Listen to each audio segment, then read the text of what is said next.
Good afternoon, everybody. Welcome to Stigma Busters monthly podcast. My name's Scott. I'm going to be your host. You know the rest of us. You've heard and watched most of us. We have Crystal, Abby, Sarah, and DeSean joining us today. Today we have a very special podcast that we're bringing to you. Our stories have power. You know, we've talked so much about peer services and the peer as a professional and harm reduction and all these different categories. And it all stems from our stories and our lived experience and how we utilize our stories and what we've experienced on our pathways to recovery and how to support those that may be going through similar things. So this week we are going to actually fully disclose however much we're comfortable doing so and tell you a little bit about, who we are, what we've been through and why we're here. And, for me, as I identify as a person in long-term recovery, and what that means to me is that I have not had a mind-altering substance since June 10th of 2010. My pathway is through a church basement and through a treatment facility. I have developed my pathway to customize my beliefs and what's worked for me. And so that's kind of without giving the full disclosure, because I want you guys and everyone listening to listen to the other stories. And we have a few other special gifts and gems that are going to be provided to you today.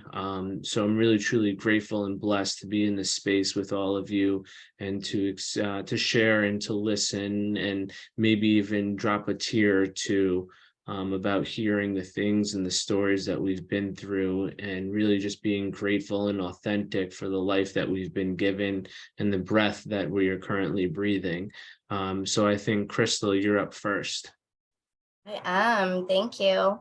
Once again, hi guys, I'm Crystal, and I'm so happy and honored to be here with you all. It has been like 6-7 months now we've been doing this, and Scott and I thought that this would be a great way to close out the year, is just like share a little personal tidbit of ourselves. So I'm going to start with a poem that I wrote.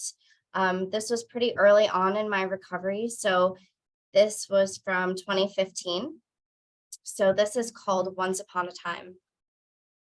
Once upon a time, I sat with my pen in hand and the feeling of rage. I wonder what to place upon this page. My heart for one is broken by your words once again. I thought I'd always have you, but guess again. Who knows where you are? Who knows what you do? I know you don't think of me as I daily think of you. The pain makes me sick. I want to run and hide. The tears pour out my eyes from way deep inside. I can't believe, but yet I can, that you still do you every day. It makes me sad to think of the days that I was bae. Why do I hold on to the nothing that is left? Away from each other so far, days, weeks, months have slipped. I fight the tears from my eyes because I don't want to admit that the days of me and you, I really have to quit. Promises, promises, lies and more lies. There is no trust, no honesty that leaves no us, surprise. It's time to grow up. I'm done with all the games. It's time to grow up. No more calling me names. I have so many dreams. I want to reach for the stars. You're stuck and you're helpless, still borrowing cars. I'm ready to go on and start a new life. It's too bad you're still a child, definitely not ready for a wife. I want so much more that you cannot give. Without drama, drugs, and chaos, you don't know how to live. Obsession, possession, jealousy, him plus me, felony. Together it's a crime. Just continue to do you, and I'll take care of me. Once upon a time. That makes my heart beat so fast. Good stuff, Crystal. Thank you. So I wrote that in the very, very beginning of my recovery, which started March 24th, 2015.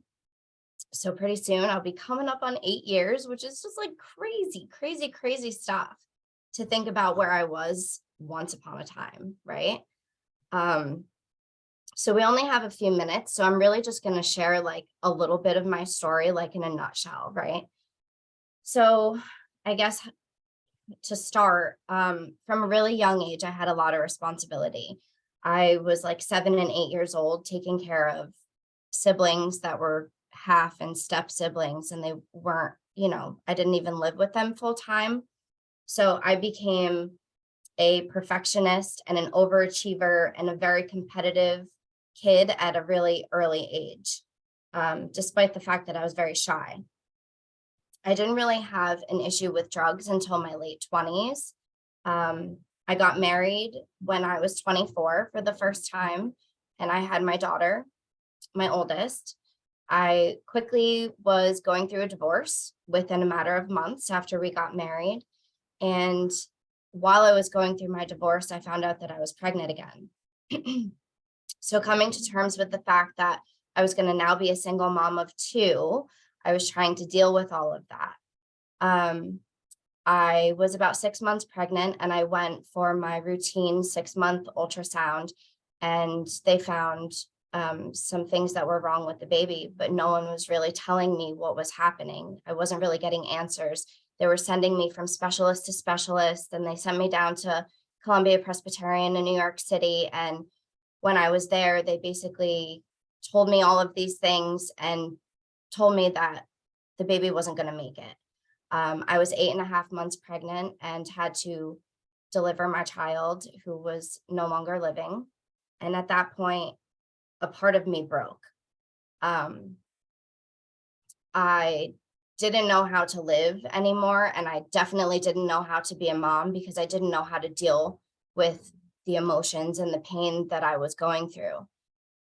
When I left the hospital, they gave me pain pills. And from that day on, my life was changed. As soon as I started taking those pills, I was numb. I didn't have to feel the pain. I didn't have to feel the emotions anymore. And I was like, okay, well, this is my life now. I'm just going to do this forever because I don't ever have to deal with it again. Right. So things kind of spiraled from there. I was in my late 20s.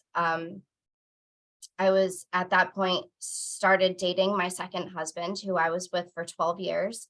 Him and I did all of our bad things together, if you will. And within that relationship, I really was a shell of a person. I didn't really have a me anymore. I just kind of clung on to him and became what he wanted me to be. He was very controlling. He was very, very possessive. I wasn't allowed to have my own cell phone. I wasn't allowed to have my own money. I wasn't allowed to have my own car. Everything was his, but I was allowed to use it from time to time. So not only was I becoming addicted to drugs, but the underlying thing for me was really codependency. My happiness lied in everyone else's hands, and I didn't really have any self-worth, or, I didn't have anything that I valued any longer. And I definitely didn't value myself. When it all really came down to it, he got really involved in a lot of like harder drugs as our marriage went on. And instead of trying to help him get better, I started using more so that he wouldn't overdose. And I was like trying to use more drugs so he wouldn't do all the drugs, if that makes any sense at all. I don't know how it does, but I was like trying to balance the scale, right? So I really lost myself in him. I became him. It was the most toxic and unhealthy relationship. And somehow in the midst of all of the darkness, I was still spiritually connected. And on my worst days, I remember sitting and praying and thinking, like, this isn't what my life is supposed to be. I know that I'm a smart girl. I know that I have potential. I know that I'm so intelligent and I could be so much more. Like, why is this my life? Why me? Like, I'm not a bad person. Why are all these bad things happening to me? Right. So when it all came to a head, we got into a really bad fight, and, the rock bottom, if you will. I finally made a call, and I asked, and I told my mom that I needed to go to detox. and she took me to detox. And while I was there, it was a week before my birthday. While I was there, she came to visit me for my birthday, and she said, "You really need to go to long-term, Crystal. I really think it's what's best for you." And I was like, "No way, I'm not doing that again." I had already been in and out of treatment several times at this point. And then when she left that day, I was like, maybe she's right. I really need to do what someone else tells me to do, because my ideas are not getting me anywhere good at this point. So I called her and I said, "I think you're right. I think I am going to go into long term." And that was the moment that I surrendered and I took my life back. And I went to Phoenix House. I don't know if I should say that, but I went to Phoenix House in Long Island. And, being around all of those women and the counselors that were there, they brought me back to life one day at a time. And, I found my pathway, and I did a lot of work on myself. And for the first time, I put myself first. I realized what my priorities were, and my priorities were my children. I had 3 children at this point, and before every decision I made, I thought about my children and whether that decision was going to get me closer to getting them back or was going to take me further away from them. And every decision that I made from then on was completely based on them and myself and what I knew I had to do to get them back. So that was a long time ago. I feel like I have completely changed everything about myself at this point, which I'm so grateful for. And I feel so blessed every single day. My family has been a complete rock and solid foundation for me, because they were the people that brought me back. They supported me even when I didn't deserve it, or when I felt I didn't deserve it. But in the end, I have full sole custody of all of my children back, and I have me back. And now I'm a recovery coach, and all of the things that I've been through in my life make perfect sense, which is crazy. Like, I'm so grateful for every single thing that's happened to me, good, bad, and different, because I get to help people through the pain that I have endured. And there's like nothing more beautiful than that. It's just like every single day I wake up and I'm just like, how is this my life? It's like the coolest thing ever. I'm so sorry. Yeah, you um, don't have to be sorry. um, We appreciate it. I could talk about this for days and weeks on end, because the gratitude that I have is just endless. Awesome. Thank you so much, Crystal. Absolutely. Thank you. Crystal, that was absolutely from the heart and from the soul. So I truly appreciate it. And yeah, identifying one thing to hold on to, and one thing to have hope in, and one thing to be grateful for in the beginning is a starting point. And just having a willingness to do whatever it takes to achieve that goal really could be the catalyst for a long-term success and recovery. So again, thank you so much, and I hope everyone has tissues. I do not have tissues, so I apologize. I can't give you a tissue. But next we have DeSean to tell us a little bit of his story.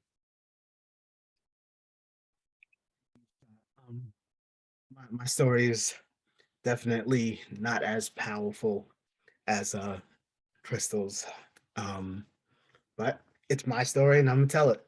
Yeah. I guess the better way. I guess the better way to start it is now this is the story all about how my life got. No, let me stop. I guess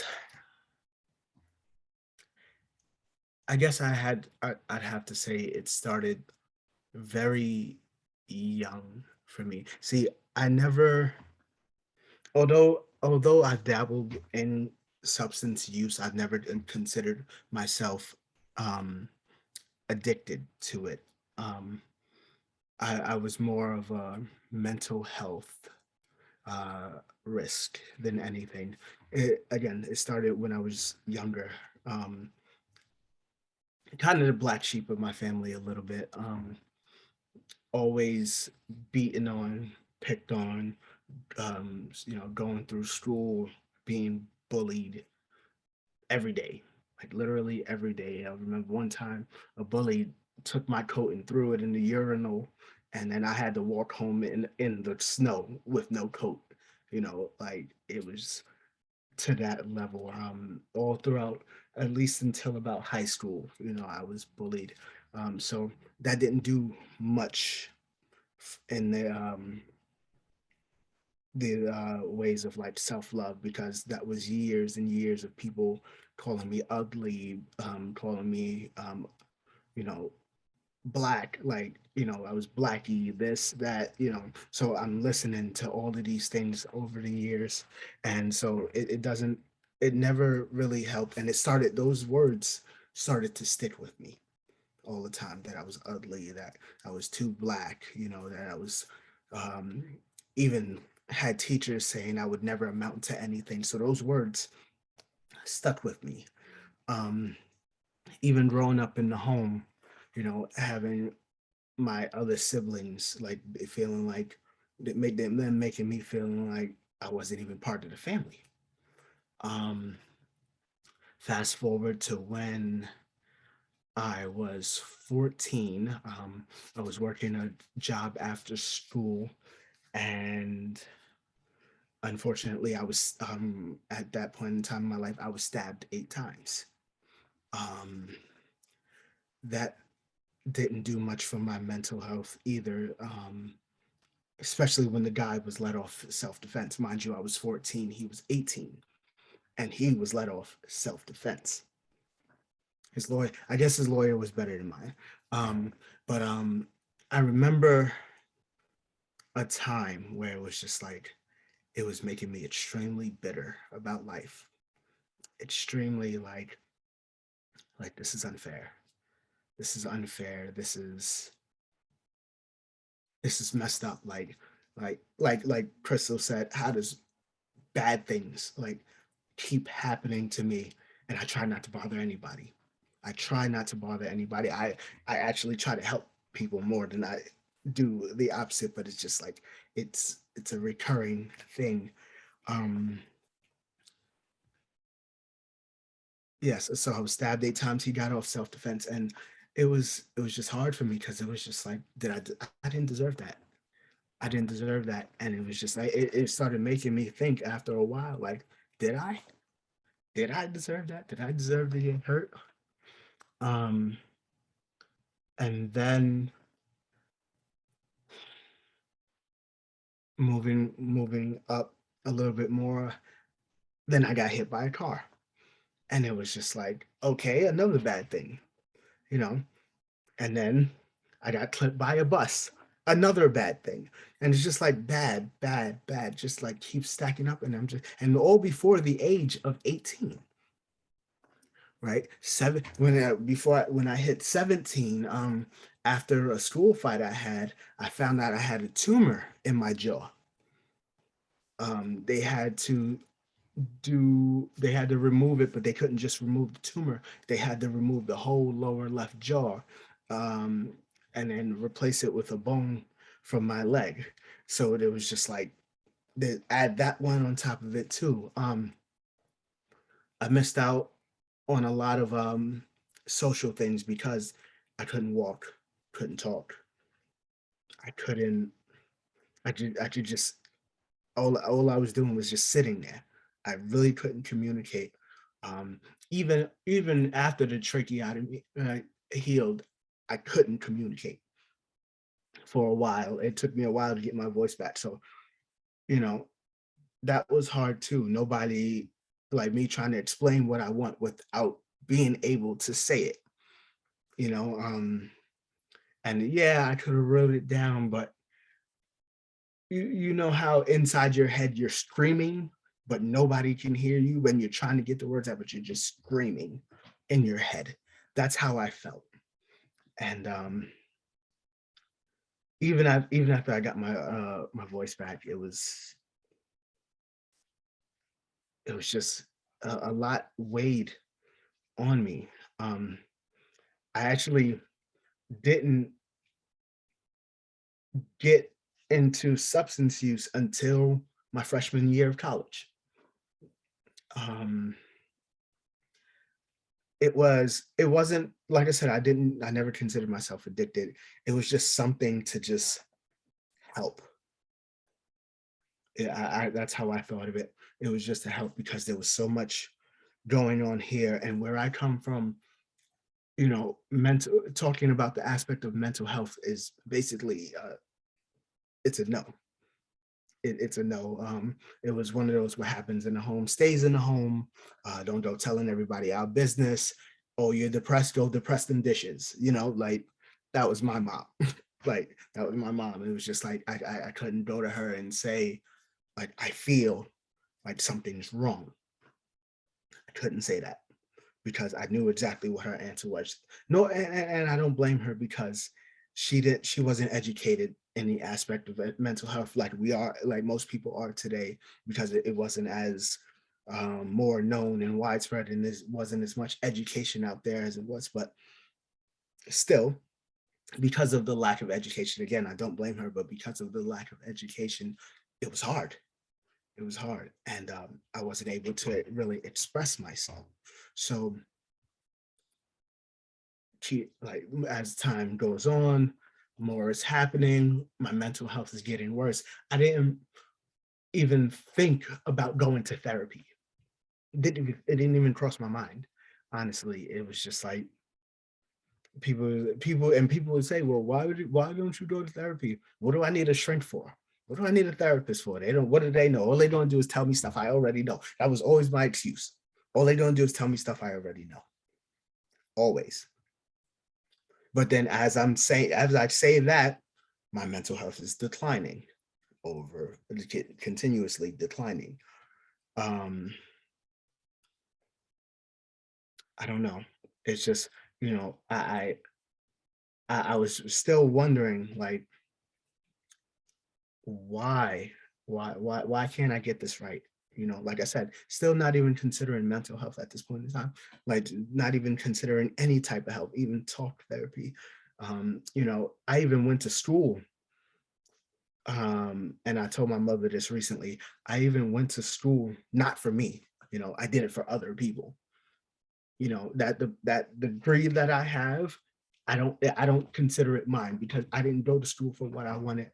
I went to school and especially being under the pressure of the first person in my family to graduate college, that was pressure too.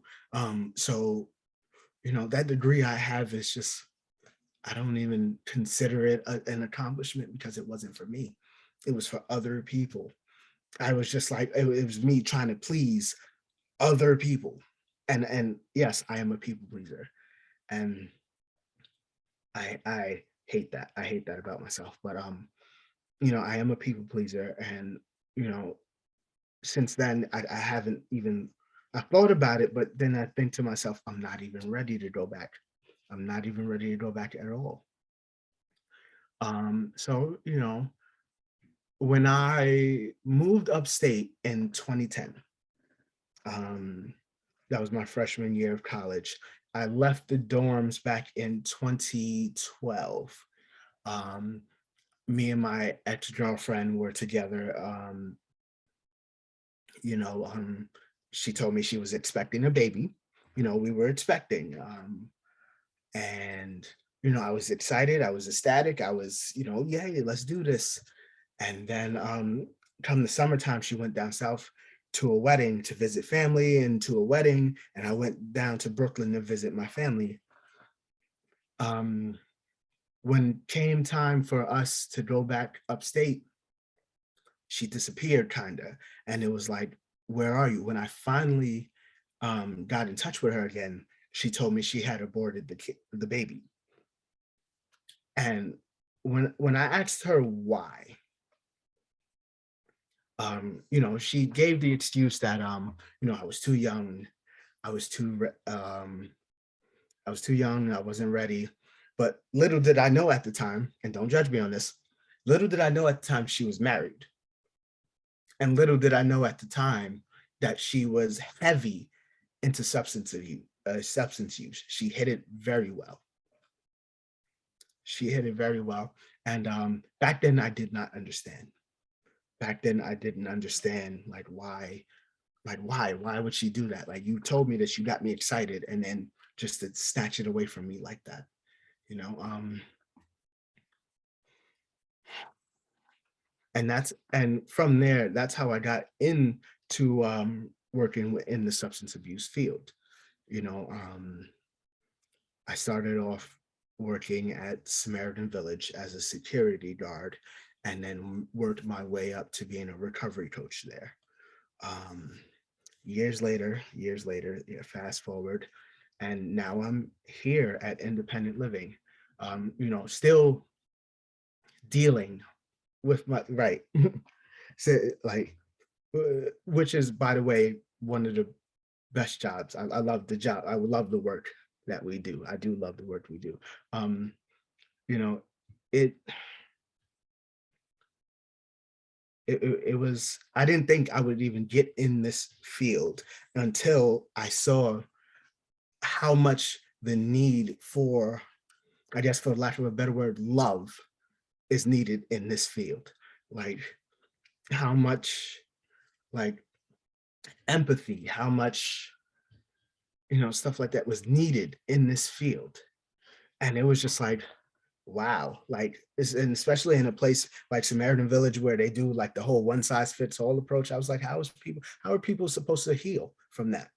How are people supposed to heal, going to the same groups and stuff as other people that they don't need? Like, you know, um, I do love working for independent living, but again, my mental health is still a work in progress. Still a work in progress. I am not, I will never claim to be perfect. Never have, never will. Um, I do practice, you know, trying to be humble and be better. I mean, sometimes my mental health and my depression, I am on medication now. I am seeing a therapist. I am on medication, still a work in progress though. You know, recently, my father died 6 months ago, and that hit me hard too, which brought my mental health to an all-time low. And even though I was working, and even though, you know, I was still, even now, you know, I'm trying to get back. It's hard, even with the therapy, even with the medication, it's still hard, but I am trying, you know. And doing this work helps.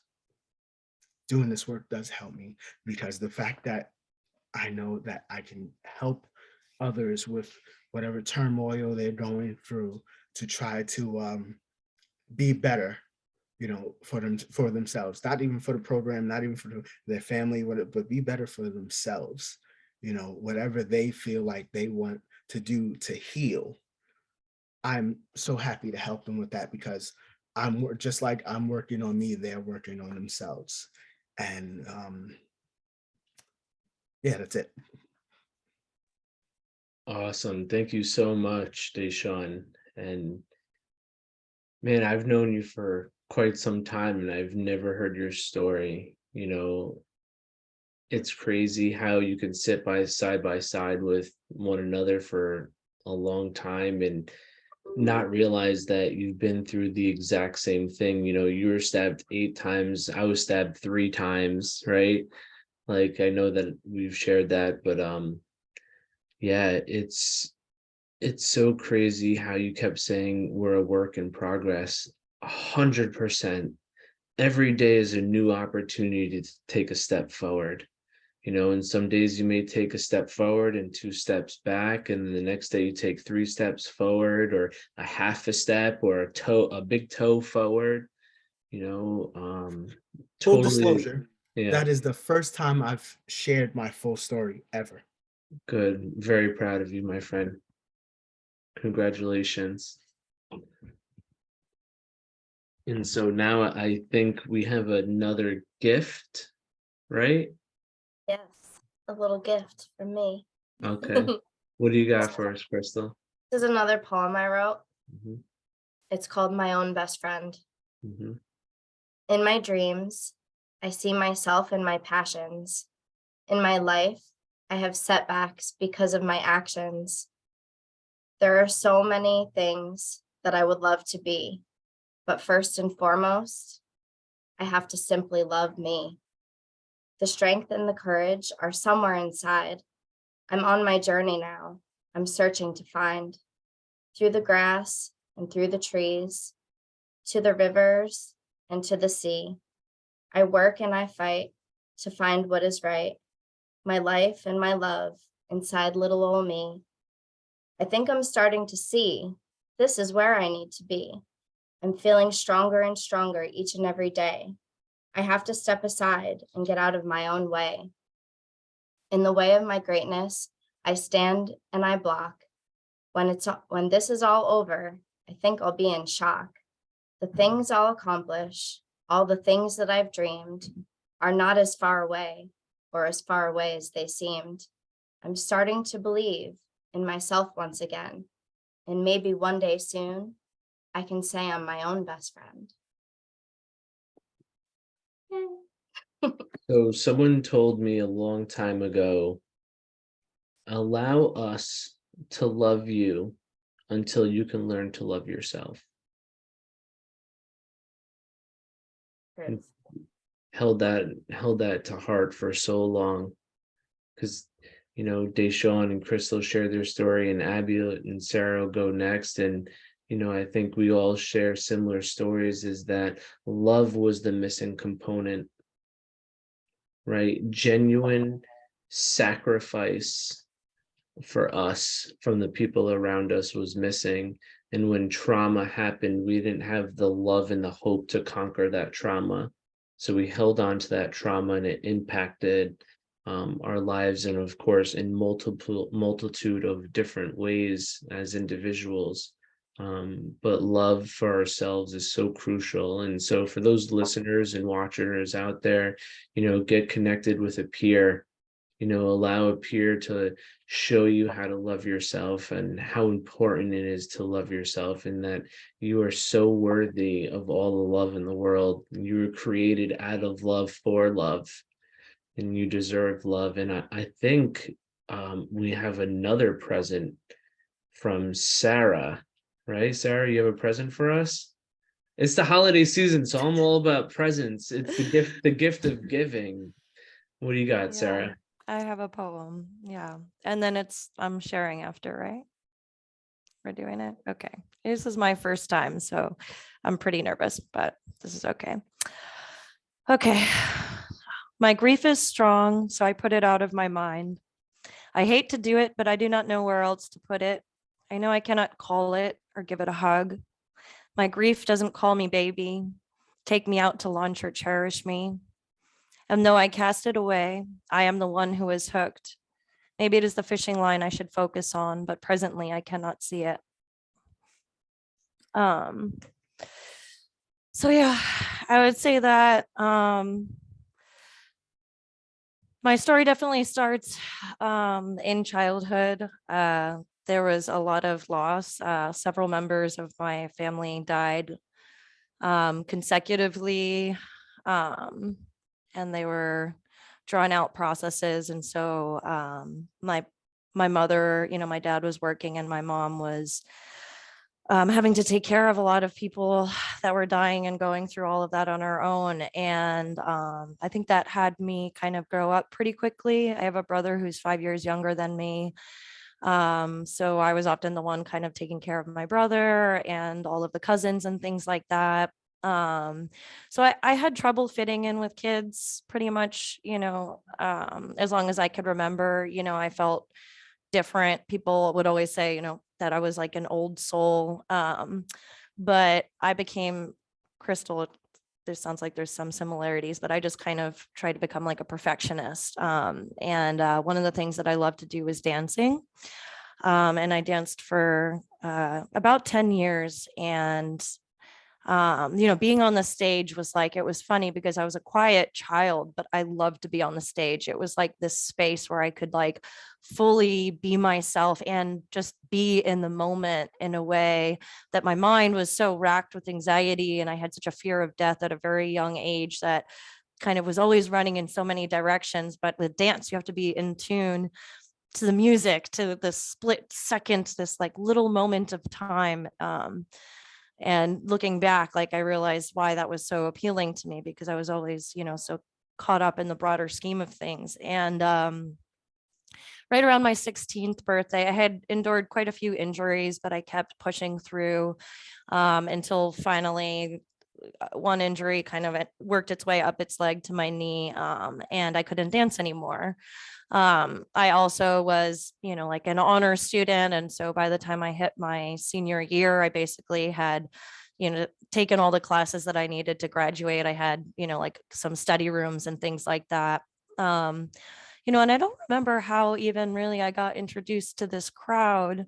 But somehow I met some kids that, would cut class and, were doing drugs and things like that. And I did smoke weed was one of the first things that I did, but it's kind of odd because the first, other than that, and before I got drunk, the first thing that I did was acid, which is from like honor student, like this like goody two shoes, quiet kid. And then however, even that happened, I don't really remember. But, I will say that part of I have a passion now for sort of trying to redefine prevention for a couple of reasons. And one thing that I will say, wow, I think maybe my device is going to reboot. Let's hope not. But one thing that I'll say is that I assumed that, in DARE, you're taught that you're going to like become like a cup of orange juice or something, like these stories that you hear, and I took acid and that wasn't the experience. And I actually really liked it. And so then I kind of didn't believe anything that I was told about drugs, because that was so contrary to what my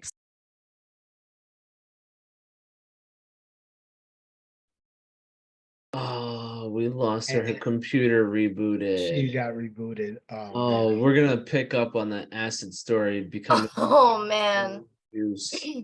And I remember that actual class in I DARE. do too. I was Like they used it, you become a glass of orange juice, and then or you become a marshmallow. like, And then the first time, so it wasn't acid for me, it was ecstasy. mine was ecstasy. Me too. I And didn't do any drugs until ecstasy. right, and the whole prevention, listen, I loved getting high. I loved it for years because it was allowing me to, like DeSean say, to escape the underlying issues. But then it came to a point where I couldn't choose any longer to take substances. I had to actually function. And then it stopped becoming fun and it became my life. I was living to get high and I was getting high to live. And it was a miserable road. It was cold, it was lonely, it was tiring, and it took so much work.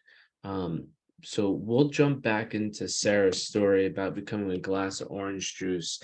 Hopefully her computer can reboot soon. But I believe next we have another gift and present from Abby. So actually, first will be my story, and then it will be the gift. Oh, okay, cool. But this podcast may take some editing. No, listen, this is as raw as you're gonna get. This is This is called authentic, real Mhm. life. yeah. This is our stories. This is how life is, Yeah, right? there's no cameras, there's no lights, there's no directors, there's no No. editing. This is what this podcast is designed for, is that we want what we talk about to have the substance and not to say, oh, you said something wrong, you said something right. No, it's all right. Go Absolutely. ahead, Abby. It's all yours. Hi guys, I just wanted to say that I am so grateful that you all feel comfortable enough to share your stories, because I think that every time you share your story, it has a little bit less power over you. And I'm also so glad. Words cannot even describe how proud I am that you've made it here to be able I'm to. sorry. I'm sorry. Who are you again? I'm Abby. I know normally I don't say nice things like that, but don't tell anyone I said that. So my story is a little bit different in that I have never directly experienced a substance use disorder myself, but I kind of grew up with parents who thought that I had to be perfect to be loved, and that love is something that is earned and not just given, and especially to your child. And so this kind of manifested as a lot of academic overachievement, doing all the sports, doing all the musicals and the plays and the extracurriculars, and making all the friends and being the perfect child and never getting in trouble. And so when I was 15, I was raped for the first time. And he was much older than I was. And I remember after I took 3 showers, because I just wanted to wash away how dirty I felt because of that. And at that point, I was ready to end my life. And I had the bathtub running. The razor blades looked so sharp. And I remember my younger sister knocked on the door, and she was 8 at the time. And she says, "Abby, can you come outside and play with me?"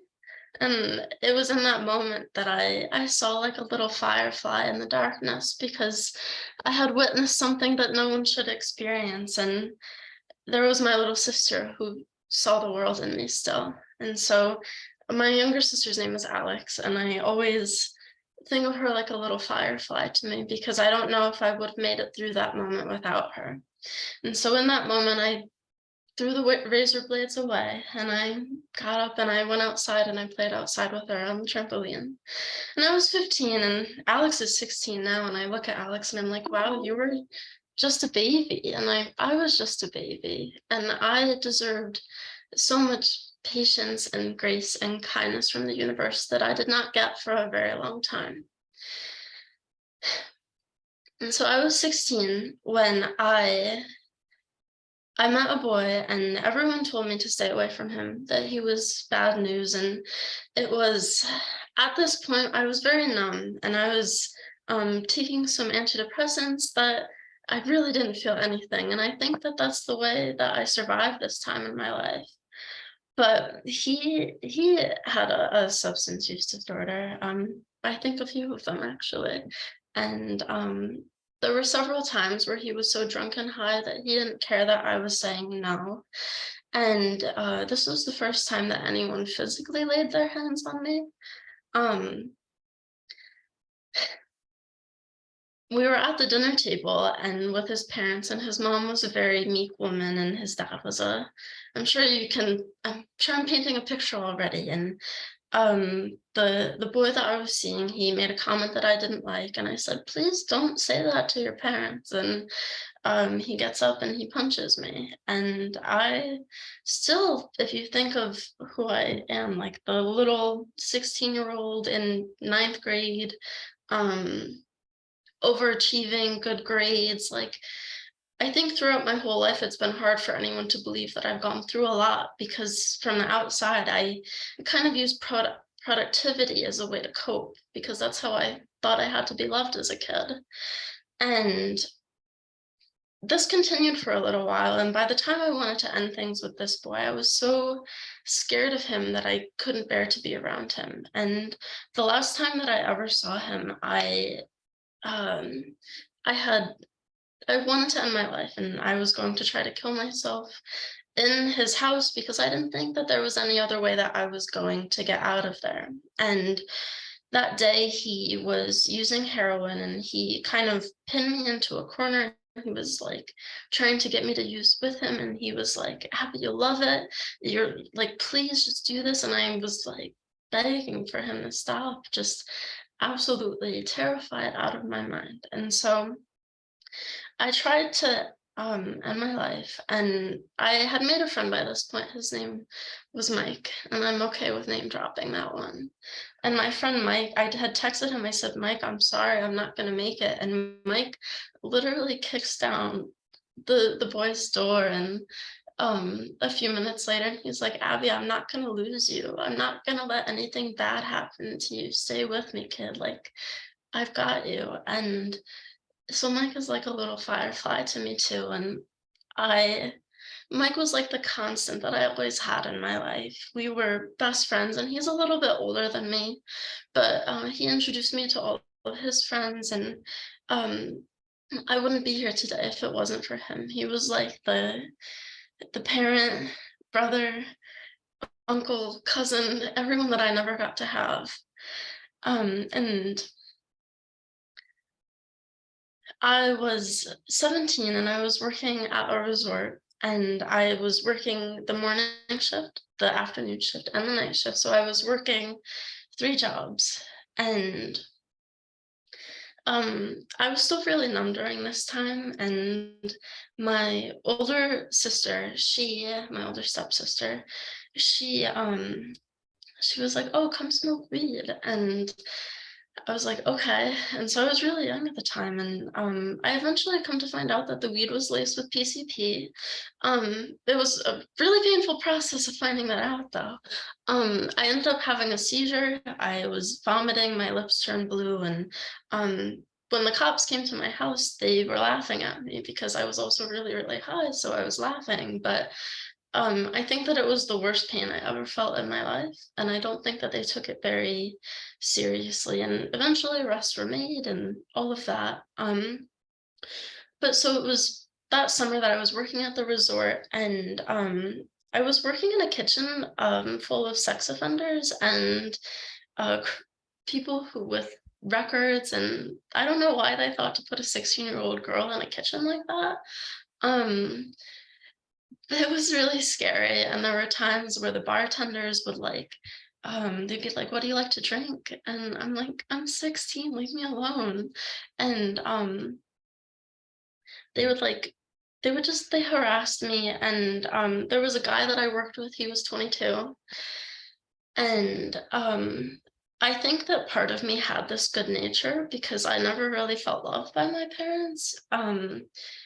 But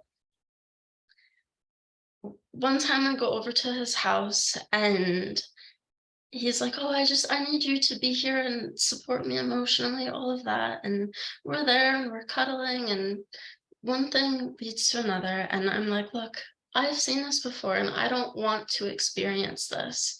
And so I get up and I go and leave. And I was 16 at the time, and he follows me. And this time, though, he slams my head into the glass frame of the door, and the glass shatters, and that was the last thing that I remembered. And I woke up to him cleaning the blood off of my face, and I saw a used condom in the trash can, and I cried so hard on my way home. That was July 26, 2017. I remember all the dates because I also have a photographic memory as well, which sucks. But I cried and I was like, why does this happen to me? And I reflected on my dad, who nothing was ever good enough for. And I just thought, like, Abby, like, if you want things to get better, you have to get out of this environment. Otherwise, you're not going to survive it. And so I ended up graduating high school a year early. I channeled all of my pain and my anguish and my trauma into my academics. And because of that, no one really ever knew anything was wrong. And it was my school nurse who called my mom because she thought that I was depressed. And I was very depressed. And I met some really good people after that. And I ended up graduating early, and that was the best thing I ever could have done for myself.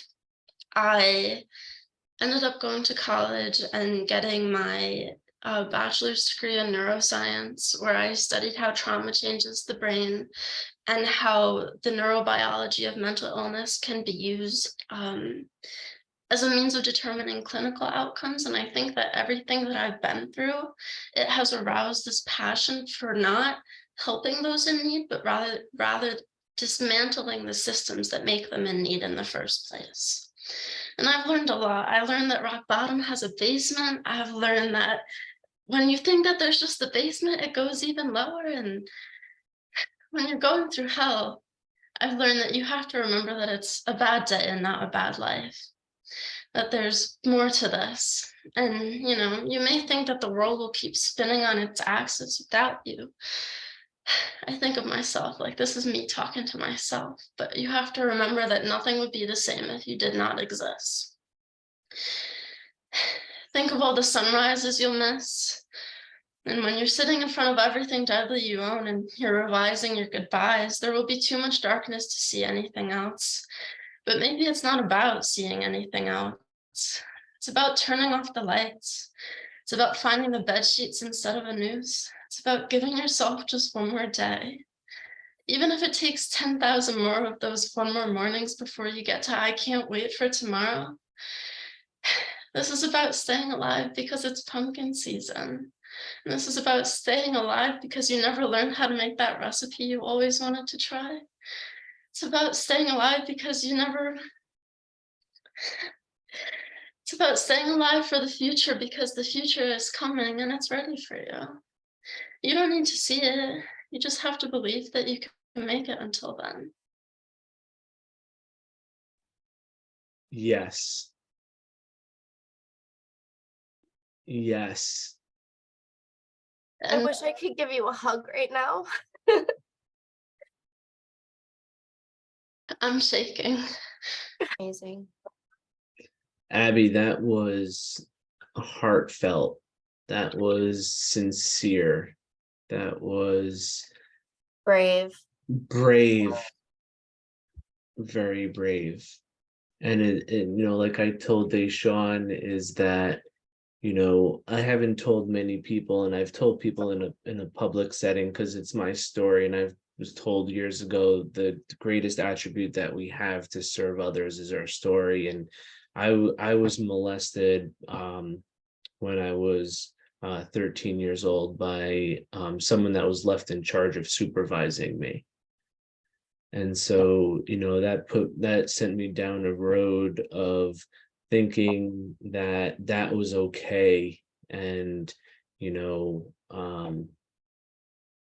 and that was like the normal, right? Like that was supposed to happen. Like that was a rite to passage, you know, per se. And, you know, but the way that you put it into words and the way that you're utilizing that trauma to become your greatest asset is amazing. So again, I'm so proud of you for sharing that in this space. And for any of those that are listening, you know, what we do here is from the heart, and it's only to help and support you and to get you connected as we've all been connected, and to find a way and to find a voice to share your authenticity with the world and the people around you. So I know Sarah Santos is back after some technology issues. So Sarah, welcome back. And you left that off with talking about becoming a glass of orange juice. It's a pretty funny place to leave off. I just want to say thank you again, Abby. That was really beautiful. The pieces that I caught, just the ending was really inspiring. So I discovered acid, and I didn't become a glass of orange juice. So then I was sort of curious about, you know, other drugs. And it was the first time that I felt like I fit in with people my age. You know, I had spent so much time just kind of taking care of people and being in a caretaking role. And so I felt like, you know, a teenage kid. That was my last year of high school. Did some drinking, smoking, things like that. And then by the freshman year of college, you know, started messing around with pretty much just anything I could get my hands on. And that summer began, or maybe it was the spring, what ended up being about 3.5 years of being stalked by a man who worked on the college campus, was actually known to like reveal himself to women and things. And I had suspected he was following me for quite some time, but kind of people just, whatever, told me maybe not. And then one day, he was like revealing himself or whatnot to me. So backtrack. Actually, so the summer before college, I was with my friend. Her and I would kind of our families were going through things. And if one of us was like kicked out of our house, a lot of times it was her, but we would both then just like stay somewhere together, a lot of times like in her car or in the baseball field. And so one night, I'm sure we stole like a bottle of wine or whatever that it was, and some law enforcement had come to the gas station parking lot where we were at. We were smoking cigarettes in our car, and they came at us, and they told whole kind of dramatic scene. They ended up searching the car. They found the wine, which wasn't opened. But then they had me smash the bottle on the ground, and then dig through the trash, smash it on the ground, dump it out, dig through the trash to gather the glass, and then proceeded. It was two men, and my friend was 16, I was 17. And they basically like molested, groped us. I came from a family of law enforcement, and this was, I had been such a good kid for up until my senior year. And so it wasn't until many years later that I even kind of like realized how that impacted me. I felt like I was doing something wrong. I didn't know that it should be a woman that's searching you. And I mean, I knew the way they were searching us wasn't right, but I felt that I was misbehaving sort of. So anyway, again, so then the freshman year of college, there's this man who had been following me for some time, revealed himself to me. I went to the police station because I was with my roommate at the time, and she was livid and, believed me at that point that it had been happening for some time. And right away they knew his name. Again, he worked on campus. And so they told me, I asked if he had any priors because of the fact that, they knew his name when I described him or whatnot, but they said because it was like an active case that they couldn't share any of that information. So then a little while later, I got a call from the detective or whoever it was that was in charge of the case, saying that they spoke to the man and his wife, and that if he did anything more to let them know. And so then I called to ask if he had any priors or anything, since obviously there wasn't going. I didn't expect to get this emotional, but Hey, Sarah, we're here with you. thank you. Okay. Mhm. We're here with you. Yeah, so I asked if he had any priors, since there wasn't going to be a case, and I called a couple times and didn't get a call back. It didn't take long for me to realize that he worked as a janitor on the campus of the school that I went to, and so he was around all of the time on campus. I didn't have a car, and I was working full-time in college, so I was also walking around a lot of the time. And after going to the police, his stalking became much more aggressive. At first he would kind of like hide in bushes and things like that, but then it was where he would cross the street on Main Street and make like gestures at me and things like that. Eventually some friends confronted him about it, and he said the reason was because the police told his wife, and that made him angry.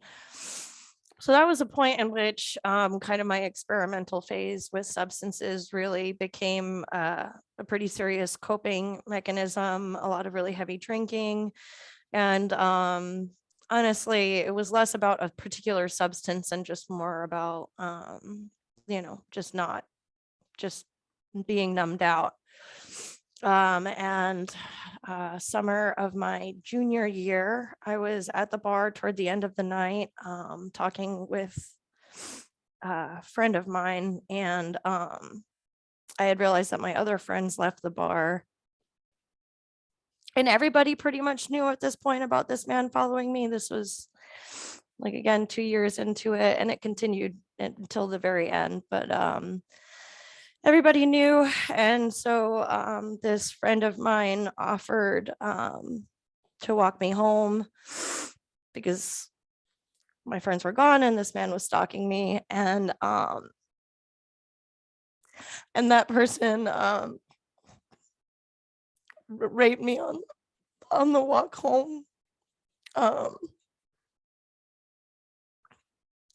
was kind of coming in and out of it.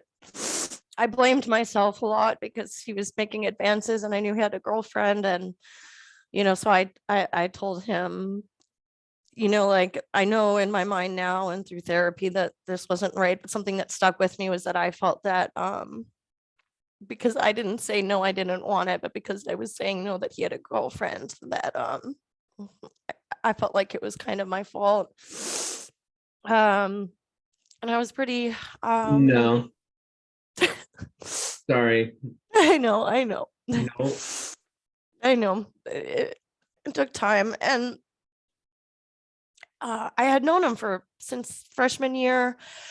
And so I kind of got him off of me and things. And then I got him to just sit down on the sidewalk because the whole thing was so disorienting. And, and then he tried at it again. And so then I just kind of got away from him.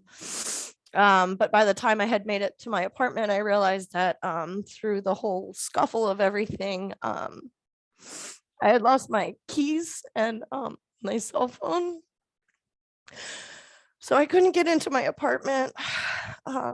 And so then I walked about a mile or so to a friend's house. And I had work the next day and in the morning, and I was a manager and I was supposed to be opening. And somehow I had my work key, but not my other one, which I don't remember. And I ended up going into work because I couldn't find my phone to call my boss. And I just kept calling her from the store phone over and over and over again. But it took a couple hours for her to get back to me. And then I didn't tell anyone for a while. I told somebody close to me, and I know that he didn't mean any harm by it, but the first thing that he said was, "You're not going to try to go to the police, right? Because you were drinking." So that was really hard. And then, of course, I continued to see the person who stalked me and the person who assaulted me for the rest of my college experience, which was another year. So that was 2012 when I graduated. And I spent basically the next 7 years just trying to escape. When we were getting ready to talk about all of this, I don't know, I was pretty scared to do it. But I do think it's important to break down stigma. A lot of times I'm in rooms where people, they say, how can we bring people with lived experience to the table? And sometimes I think we kind of separate addiction from everything that leads to it. It's not easy to bring all of this to the table, right? And there's no way for me to separate my period of a chaotic relationship to substances from all of this sort of baggage. And so I stay quiet in those spaces. And I've thought about that, about the fact that I have the opportunity to be in the space and how I feel too scared to just open up. And so, as scary as all of this has been, I think that it's an important step. And also, I would just like anyone that maybe is going to listen to this podcast that doesn't have lived experience to just, think about what it is that you're asking when you're asking for somebody to disclose, and whether or not you're creating a safe space where people feel comfortable to do that. And yeah, I would say that my journey in recovery began in 2020. Just before COVID hit, I decided to quit everything, which was pretty crazy timing. But I'm thankful for it. I don't know, it could have been probably really hard otherwise. It's funny because I spent a lot of my life feeling like I wasn't sure what I was going to do with my life. And something that kind of all of you have said is that, I was supposed to be right here. I'm not going to say that those other things were supposed to happen to me, but I know that the reflection that I've done about it and the compassion that it's given me to understand that you have no idea what somebody is going through.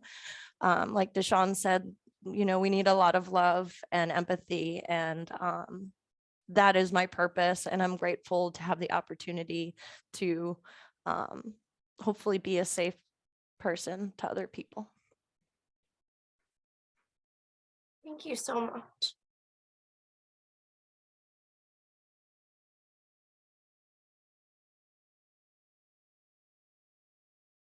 I'm speechless, Sarah.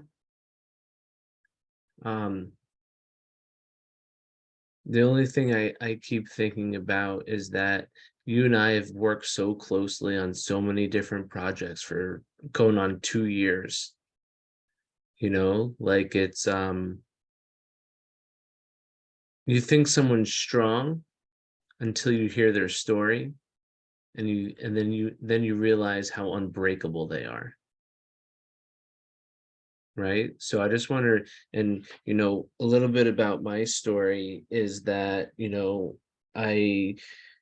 I had my first overdose when I was 17. My mom found me dead on my front lawn. I was brought to a hospital. They charcoaled me. They sent me home 2 hours later with Tylenol, saying that there's nothing that they can do for me. I continued to use substances at a mass amount and daily. I had my first alcohol poisoning at 13, actually. My first overdose at 17, charcoaled, extensive outpatient at 17. I graduated at 18 where I could make my own decision. And I made my own decision to continue using. I had another alcohol-induced heart attack at 25. I got stabbed, I got hit by a car, I got molested when I was 13, I was homeless by 25.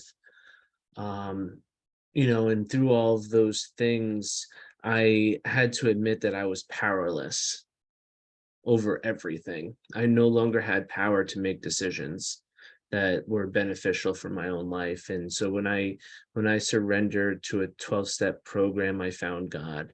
And that's my pathway, that today I really truly no longer live for myself. I live to serve God, and through God I'm able to serve other people using my story. And Sarah, the first thing I wanted to say was, what we have when we sit at that table, whether you're professional or not, whatever table you're sitting at, your voice is your weapon, because no one can take your voice from you. Right. And so be strong and courageous. Do not be afraid or tremble at them.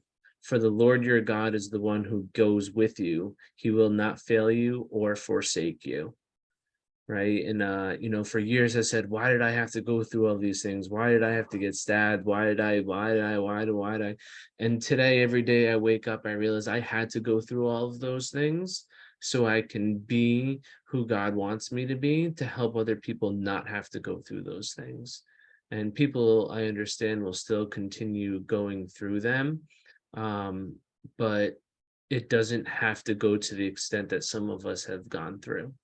The trauma is real. Being trauma informed is vital and crucial, but removing the selfish, self-centered behaviors that come along with substance use disorders that stem from trauma is what truly recovery is trying to be for people. And there's multiple pathways to get to that point. I am by no means perfect. People in my family and in my close circle will tell you I am definitely, there's days that I'm selfish. Some of my actions and thoughts are selfish, but I haven't found a rhyme or a reason to use a substance to cope with any of those mistakes. I apologize. I try to make right to the wrongs, and then how can I serve others? It's my greatest gift that I can give to myself, is just lending a hand to whoever needs it. Abby, you have your hand raised? Yeah, but I can wait until you're done. Oh, I'm good. I'm just being grateful to be present. Go ahead. Sarah, I just wanted to say, I see you, I hear you, and it takes so much. Sorry if you just heard the email sound. It takes so much strength to be open about everything that you've gone through. And I think that it is so badass that you are here right now and that you did open up about it, because I know you were super nervous. And I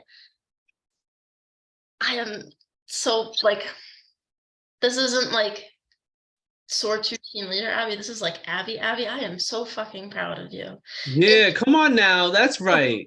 You be Abby. I don't know who ILI Abby is. I know who Abby is.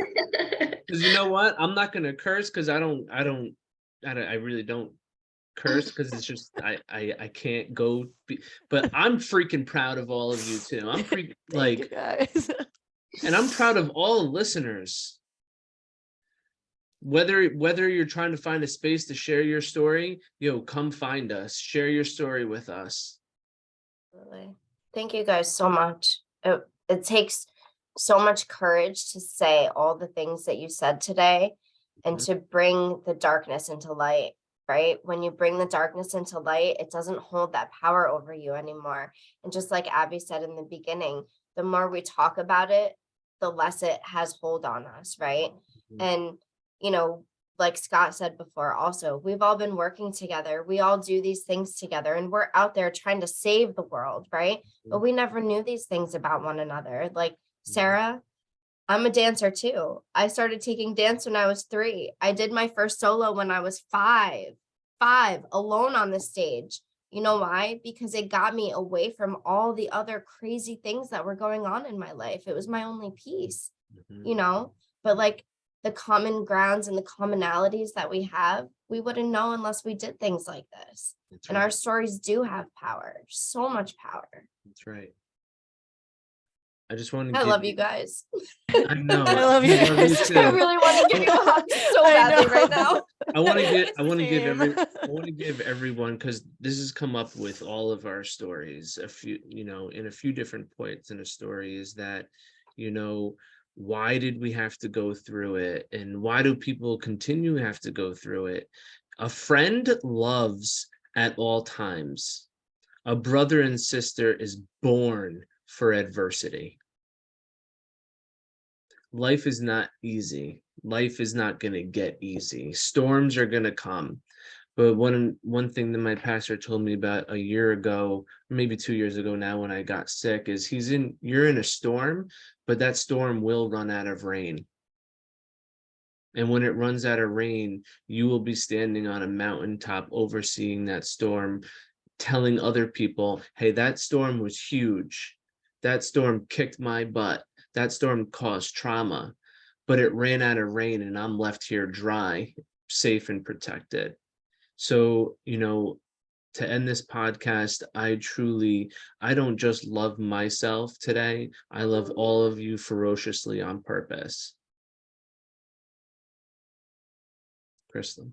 I'm Crystal, and I love all of you so much on purpose. Abby. I'm Abby, and you are not alone. Yeah. DeSean. I Can't love hear you. all of. Mhm. Can you hear me now? Yeah. I'm DeSean, and I love all of you on purpose. And I'm still learning to love myself on purpose. Mm-hmm. That's right. As long as we're learning. Sarah. I'm Sarah, and I'm so grateful for all of you, and I love myself and all of you on purpose. All right, everyone, happy holidays and happy new year, and we will see you next month. And again, you are not alone. Your voice has power. Come find us, become recovery warriors and stigma busters, saying people trying to put a muzzle on you and keep you quiet. They don't have that power anymore. Till next time, peace and love. Stay tuned.